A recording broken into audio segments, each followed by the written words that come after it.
Hello internet, and today's video is going to be my September book haul. We're going to go over a few things about this particular book haul. I have a bunch of books. I once again got to go to a tradable bookstore. My friend took me. She had never gone before, so we made a whole day out of it. It was a lot of fun, and I think this is one of my favorite book hauls because I got a lot of books that I was really excited about, and I just had a great time, as I do when I buy books. Now, one of the things that I've come to realize is there are many things that I can read that I cannot say.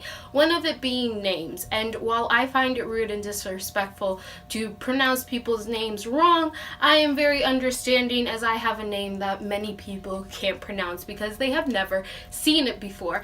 As such, I have decided for the sake of book hauls, I'm no longer going to be saying the author's name. I will say the book title. The author's name will pop up on screen while I am talking about the book. So you will still have the information for who wrote the book, but I will not say the name out loud simply because I do not want to butcher anyone's name, and I want to give myself a chance to practice and study how to pronounce people's names properly, but I don't have that amount of time to do in a really long book haul, so we're not going to worry about it here. This video is for me to brag to you about all the books that I bought, and so that I can show off my new babies and you can fall in love with them as well. Now, let's get started. The first book we have is The Sandwich Thief. This is a children's book. It's a graphic novel. I'm not quite sure if it counts as a graphic novel since many children's books are picture-based, but I'm going to call it a graphic novel simply because I feel it deserves that respect. This is about a young child, and he is an avid food connoisseur. His two parents are both extreme foodies, so when this kid started going to school, he specified that he wanted sandwiches because he wanted to fit in with everyone else, but his parents made sure that he went out with gourmet sandwiches. These are the most fascinating, the most lovely, the most mind-blowing sandwiches one could create. The only problem is that one day his sandwiches start disappearing. So in a period of days, every day his lunch gets stolen, and this kid's not happy. So this book is about him trying to figure out who is stealing his sandwiches because our little foodie is hungry and he wants that gourmet sandwich. The next book that I bought is actually a funny story. I had ordered this book in August and it never arrived. I waited forever for it. 2 weeks after the last deadline, still hadn't got it, so I asked for a refund, and I knew this exact thing would happen. This is one of the books that got an Owl Crate exclusive. I went to the bookstore, and apparently someone at my bookstore gets Owl Crate and traded it in, and that is The Gentleman's Guide to Vice and Virtue. This is the Owl Crate exclusive cover that comes in blue. I was really happy to find it, not only because I wanted it, but because someone traded in their exclusive cover and I got to purchase it.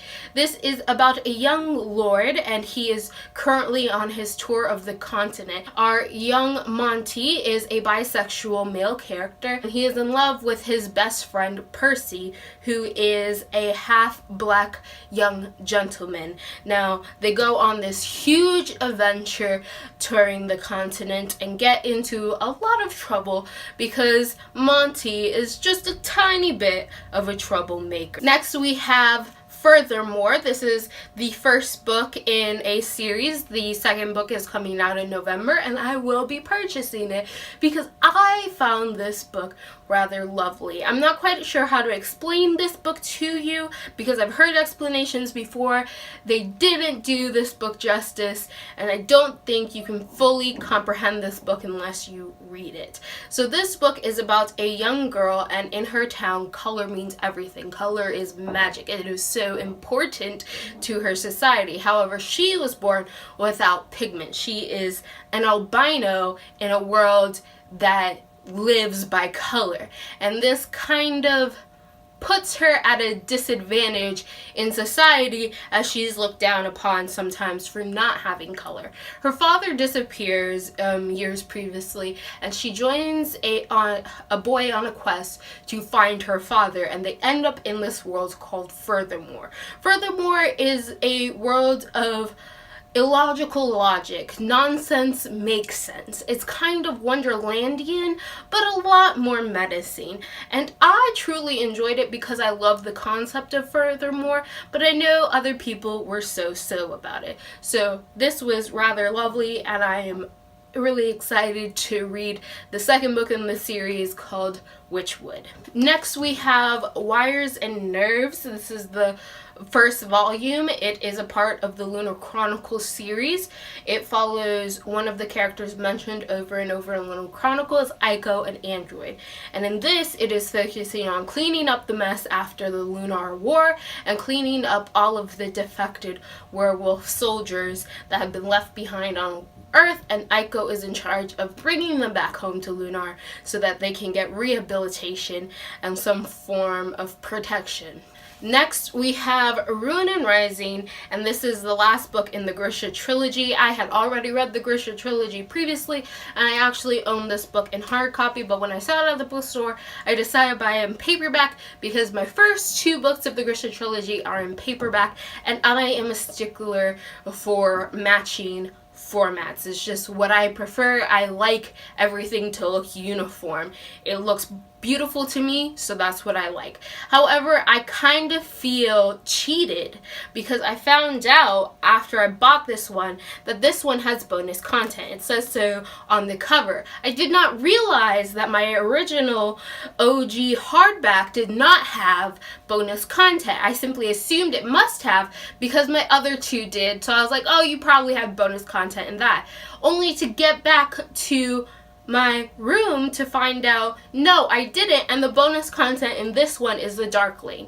So for any of you out there who have bought Rune and Rising, who have read Rune and Rising, but did not get an edition with bonus content, go and find it, because for some reason these publishers be trying to play you and not giving you the full experience. Something that I truly don't understand, given the fact I paid the same price for this book that has the bonus content as I did for the hardback without the bonus content. I paid the same price. I paid the same exact price. Why wasn't the bonus content in all editions of the book? Riddle me that. Like, why wasn't it? I don't know. I also bought Morningstar. I have the first two of this trilogy. I don't really know anything about the trilogy. I've heard it's like dystopian, but not really dystopian. It has something to do with class systems. And I bought it because I thought it was interesting enough that I wanted to keep it on my shelves even if I didn't like it. So I decided just to finish the whole series because it was just a trilogy, and eventually read the trilogy when I am feeling into dystopian that's not dystopian. Next we have this little comic book called Brave Shelf Brianna. I bought this simply because it reminded me of Star vs. the Forces of Evil and Adventure Time, two cartoons that I truly enjoy, and it looked like a lot of fun, so I bought it because it was 25 cents and I was like, why not? Here we have a case of Chinoa tends to buy books without knowing what order the said books go in because publishers don't want to explicitly state the order of books. A rant that I could do because it's hella frustrating, and that is The Ghost of To Peru Landing. I have the first and the third books of this series, and I had found out after I bought them that there was a second book that went in between them. I found it recently, so I bought it. And this is about a young middle school detective. She and her best friend solve mysteries going on in her town. Next we have Tender Morsels. When I read the synopsis for this, it really gave me that grim fairy tale feeling, the traditional grim fairy tale where everyone dies, people are maimed, people are raped, like horrible shit is happening to all of the characters. So this is about a mother and her three daughters, and they live in like this heaven. It's perfect, everything is blissful, and they don't have any hardships. However, bearmen come and attacked at their little haven heaven place, and now they have to deal with all this conflict and their peace is destroyed. So I believe based on the cover there might be a love story. I'm not quite sure how it works. I think her children may be grown, they might be young. I don't know anything, but I just got that really strong grim fairy tale feel, so I bought it. The next two books I bought because the final book in the trilogy is coming out in October. We have the first book, which is Walk on Earth, a Stranger, and then we have the second book, Like a River, Glorious. Now, I have read the other series by this author, The Girl of Fire and Thorns, and I truly loved it. It took me like a couple pages to get into the first book, but the moment I was hooked in, I binge read that series in a weekend. In a weekend, I had already read it.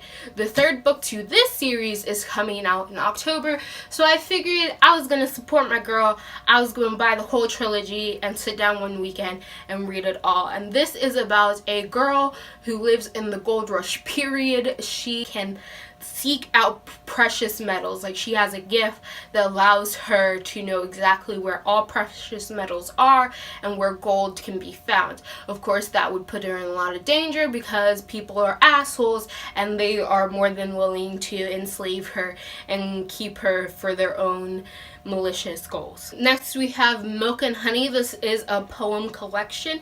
I have seen this many times at Walmart because I always gravitate towards the book section even if I don't buy any books from the section, and I've seen this for the past like 3 months and I figured I might as well buy it. I'm usually not a big proponent of poetry. I tend to get bored, or I feel like they try to get too deep on me and then I just don't got time for pretentious assholes. So I read some of these in the store and I was like, these are really short, they're really easy to understand, they have a deeper depth to them, and I actually liked it, so I decided to buy the poetry collection. We have Girl from Everywhere. The only thing I know about this book is that the main character can time travel, and I love how time travel makes my head hurt. Next, we have a Caribbean book, and that is The Wine of Astonishment. I read this in high school, and I'm currently going to reread it for the sake of my English thesis because I am now a senior, and I must write all of those pages, and this book is going to help me support my argument, so I had to buy it. Next, we have Starflight. This is about a teenage girl, and she is a mechanic. She doesn't really fit into her little society. She's kind of an outcast. I guess she used to be a delinquent at one point, and she just wants to escape her little town or city or whatever and go off on a spaceship and be a mechanic and no one to bother her. However, she gets involved with her old high school bully when he gets accused of a crime, and now they're both wrapped in together and he's being hunted down, and they escape onto a ship and they're now on the run from the cops. And I bought this because it was sci-fi, and I really do enjoy sci-fi books. However, I tend not to read as many simply because I'm not as familiar with my likes and dislikes when it comes to sci-fi. I am very conscious of what I like and dislike in, say, contemporary, urban fantasy, and like just general fiction stuff, but I'm not as great in sci-fi, so I want to buy and read more sci-fi so I can kind of get a feel of what type of stories I'm looking for when it comes to the science fiction genre. Next, we have City of Saints and Thieves, and this is about a girl and her mother from Kenya, and they have moved to Chicago. I don't know much more than that, but I am a big proponent of cultural stories where it is talking about cultural clashes and the struggle it is to understand one culture and have your culture understood. I mean, I'm writing a whole thesis around that idea, so I definitely want to buy more books that talk about something that I am heavily invested into. The next couple of books actually have a funny story to them. So like I've mentioned previously, I have a really bad habit of never knowing what order books go into. I'm horrible at reading synopsises, which never help me in my plight against the fact that publishers do not clearly note on the books what order this book falls into in a series. So a while back I had bought The Shadow Hour. I did not know at the time saying that this was the second book in a trilogy, and I bought it, and once I got home, I realized it was the second book in a fucking trilogy,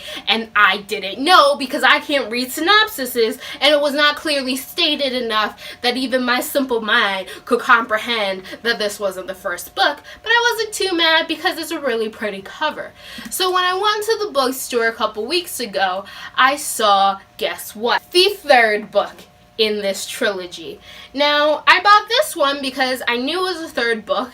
I had seen it because it recently came out this summer, and I was like, well, you already own the second book, might as well buy the third book. I don't know if I like this series. I'm not even quite sure what it's about, but I figured the cover's pretty enough that it's going to stay on my shelf anyway because I like pretty things.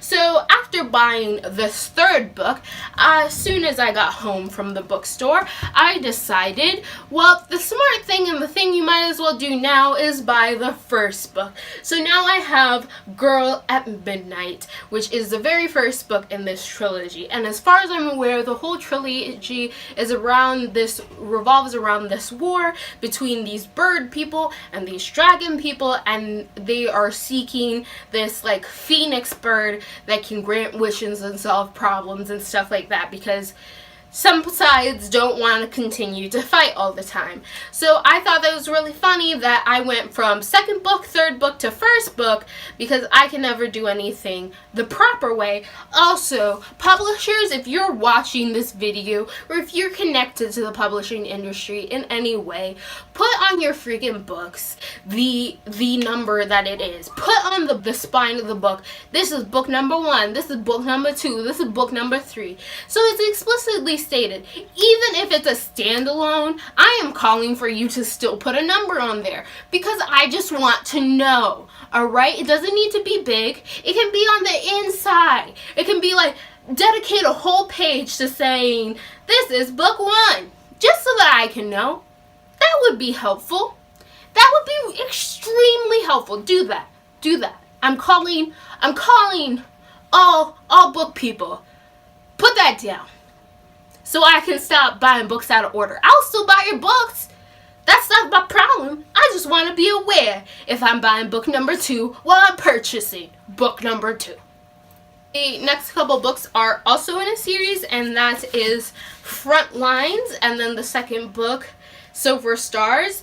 As far as I'm aware, this series follows a World War II era, and we're currently in the midst of battle, but it is what if females were also allowed to be soldiers during the war, and could be openly soldiers during World War II, and be generals, and be equally respected as such. So as far as I'm aware, that's what this is about, World War II, but with females on the battlefield. The next book I have is a graphic novel. It is called American Born Chinese.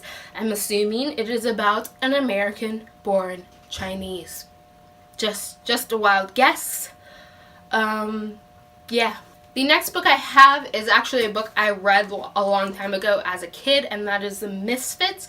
This is about a group of high school students, and they are the outcasts in their little high school society, and they label themselves the Misfits because for one reason or another they do not fit into the norms of their little high school community, and they decide to do something about it and share the idea that the way that you refer to people and the way that you talk to people, the names that you call people, can really affect them in the long run, no matter how much that person tries to tell themselves words really don't hurt. Because in fact, they do. I think this is the last book that I bought, and this book is The Long Way to a Small and Angry Planet. This was actually a surprising purchase for me. I did not know this was even a book. I've heard this phrase before, so I thought it was just a phrase that people would throw around and tell each other. So I did not know it was an actual book that one could purchase and read. So I immediately bought it because I figured might as well educate myself, and it sounds like it'll be a good time. This sounds like it's gonna be funny. At least it'll be funny to me. So it follows this woman, and she is currently aboard a spaceship, and she has like a job on it. and she just wants a home and a family, and she doesn't want to be lonely, but she's also kind of what I assume to be like a grumpy, introverted type person. So it's like her dealing with her crazy new ship family, and just like her trying to figure out where she's gonna live for the rest of her life and who she's gonna talk to, and like how to communicate with other people even though you don't like most other people. And I like characters who are like that because I'm like that. So I'm excited to see what this one's about. Plus it's sci-fi, so that fits into my need to read more sci-fi little goal that I have for myself. We have Silver in the Blood. Now, I have read the synopsis a couple times, and I don't know what this book is about, but I'll give you my best guess. So there's two sisters. They go on a vacation to like someplace like Romania, let's say, and they end up meeting a family who owns like a lot of land, is very high standing within this country. They find out that their family and this high standing family have some sort of like history with each other, and they end up becoming servants to the high-born family. And yeah, so we go on. It also has led me to believe that the high family is vampires, and because of the servitude, the master-servant sort of relationship going on between the two families, the fact that there's a wolf on the cover and it says Silver in the Blood, I'm thinking these two girls are werewolves, and we're gonna like have a vampire versus werewolves battle in this book. Now this just might be like putting on my hopes and dreams on this book, but I think that sounds like a pretty fun book that I would want to read. Don't know if that's what this book's about, but it sounds interesting. I believe we're getting down to our last few books, and one of them is going to be X. And this is a story about Malcolm Little, the boy who became Malcolm X. It is written by Malcolm X's daughter, so I'm assuming it's going to be true to the true story of Malcolm X himself.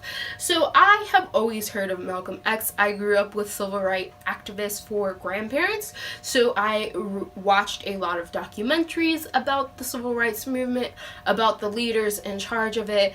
I have learned a lot about it through my grandparents, and Malcolm X is one of the ones I remember like the most. There was a poster in my grandparents' house, there still is, that had Malcolm X's face and a quote by Malcolm X on it. So it was a character that I was very familiar with. It was a person that I knew about from a very young age. So I figure, why not read the story of Malcolm X as written by his daughter?